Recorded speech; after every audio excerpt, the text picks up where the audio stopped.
सभी किसान भाइयों को नमस्कार। मेरा नाम है नितेश जैन और आप सबका स्वागत करता हूं मैं अनाज के इस ऑफिशियल यूट्यूब चैनल पे।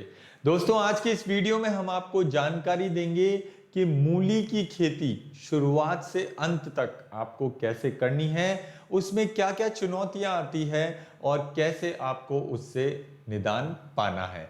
इस वीडियो को लंबा बनाने के लिए हमने इसमें कुछ सेक्शंस डाले हैं ताकि आपको अलग अलग जानकारियां अलग अलग पॉइंट वार हम बता सकें, जैसे कि फसल से संबंधित जानकारी, उपयुक्त मिट्टी, जलवायु और तापमान, उन्नत किस्में, खेत की तैयारी, बीजों की रोपाई का सही समय और तरीका, और फसल में खाद कितनी डालनी है, सिंचाई कितनी करनी है, रोग निदान के लिए क्या क्या करना है, कमाई, पैदावार और खुदाई, और फसल करते समय आपको किन किन बातों की विशेष सावधानियां रखनी है, ये सारी जानकारियां देंगे आपको आगे आने वाले 15 से 20 मिनट के वीडियो में। तो दोस्तों, शुरुआत करते हैं आपका ज्यादा समय न लेते हुए वीडियो का। मूली की फसल कच्ची सब्जी के रूप में इस्तेमाल करने के लिए उगाई जाती है। इसकी खेती कंद सब्जी के रूप में की जाती है। मूली का सेवन अधिकतर कच्चे के रूप में करते हैं, मतलब सलाद के रूप में करते हैं। कच्ची मूली का सेवन करने से पेट संबंधित समस्याओं को छुटकारा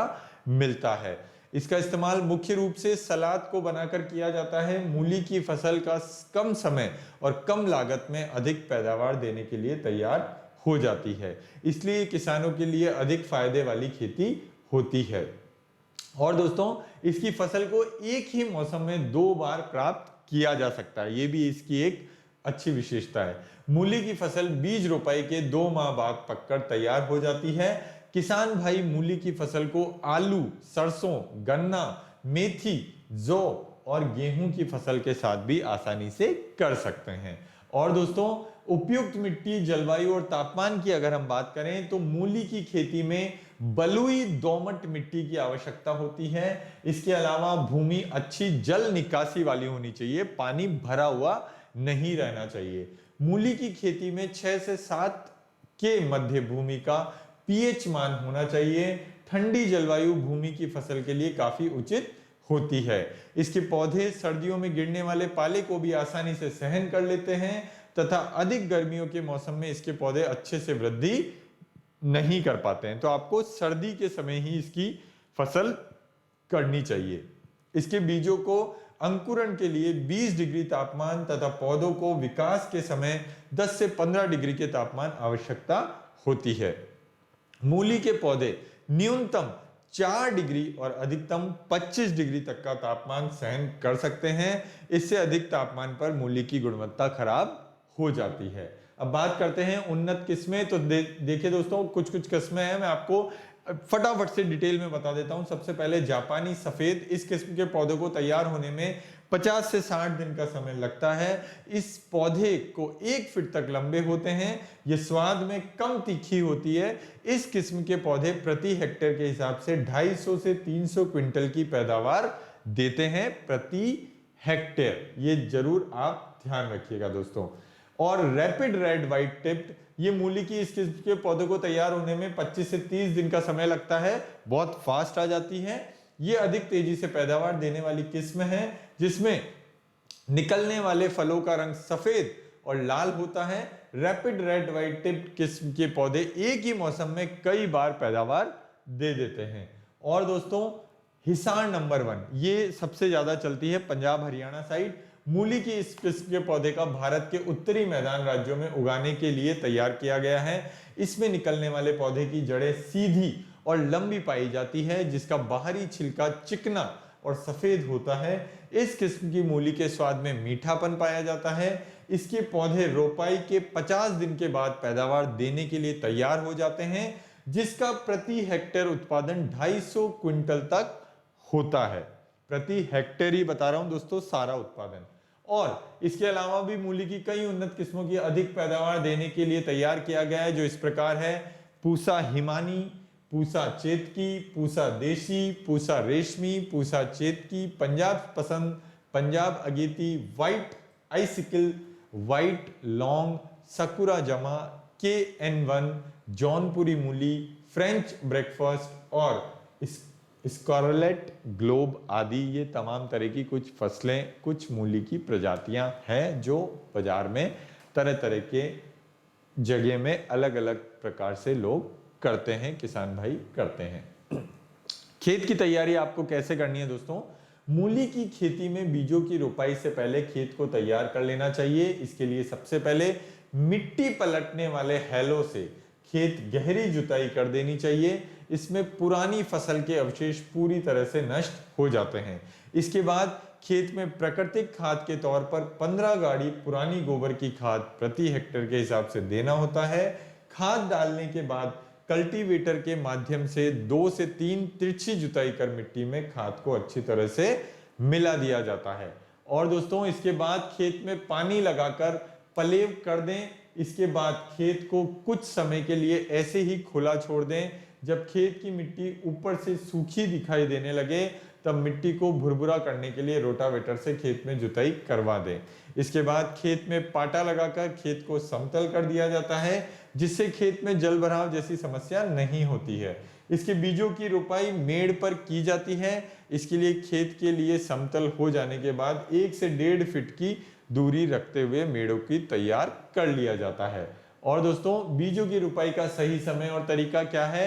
मूली के बीजों की रोपाई समतल मतलब एक जैसी जगह और मेड़ दोनों प्रकार की भूमि में कर सकते हैं। समतल भूमि में रोपाई करने के लिए ड्रिल विधि का इस्तेमाल किया जाता है तथा बीजों की रोपाई के समय प्रत्येक बीज के मध्य में 5 सेंटीमीटर की दूरी रखी जाती है।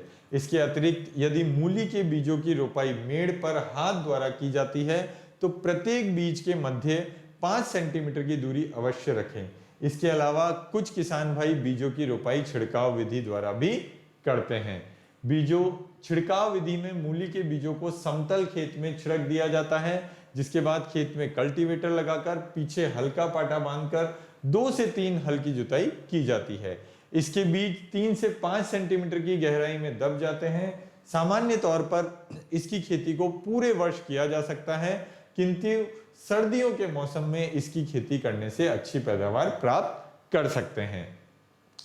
फसल में खाद कितनी डालनी है दोस्तों? मूली के खेत में रासायनिक खाद को देने के लिए खेत की आखिरी जुताई के बाद उसमें 50 किलो सुपर फॉस्फेट जो कि हम एसएसपी बोलते हैं, 100 किलो पोटाश, 100 किलो नाइट्रोजन की मात्रा प्रति हेक्टेयर के हिसाब से देनी है। और इसके अतिरिक्त पौधों की जड़ों को बीज रोपाई के 1 महीने बाद 20 से 25 किलो यूरिया की मात्रा देना चाहिए।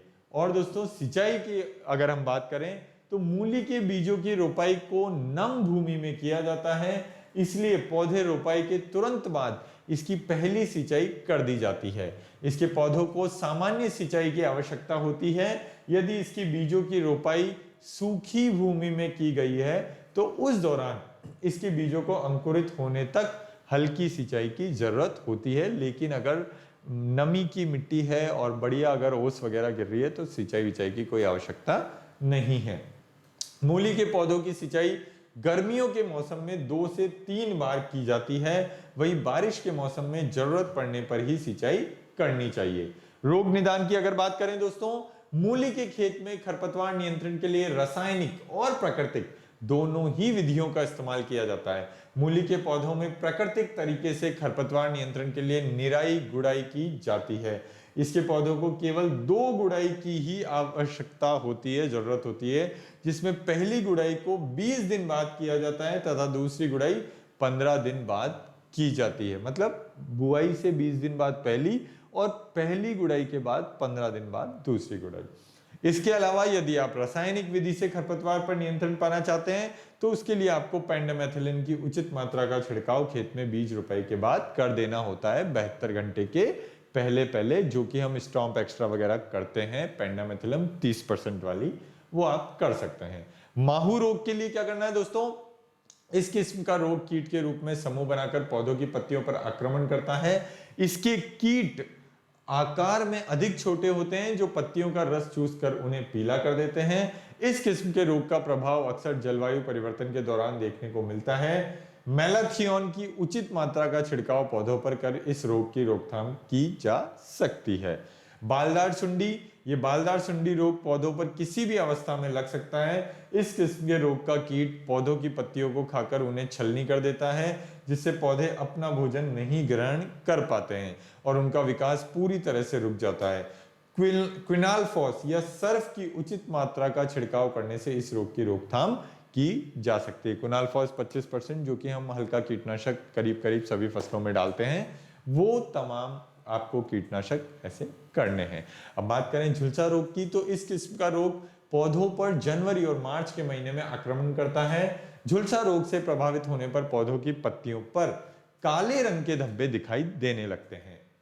रोग बढ़ने की स्थिति में ये पूरी पत्ती फैल जाता है। मैनकोजेब या कैप्टन दवाई का उचित मात्रा का घोल बनाकर छिड़काव करने से इस रोग की रोकथाम की जा सकती है। मैनकोजेब और कैप्टन के भी वीडियो हमने बना रखे हैं, आप डिस्क्रिप्शन बॉक्स में इसका लिंक ले सकते हैं, चेक कर सकते हैं। काली भुंडी का रोग, ये काली भुंडी रोग पौधों की पत्तियों पर कीट के रूप में आक्रमण करते हैं।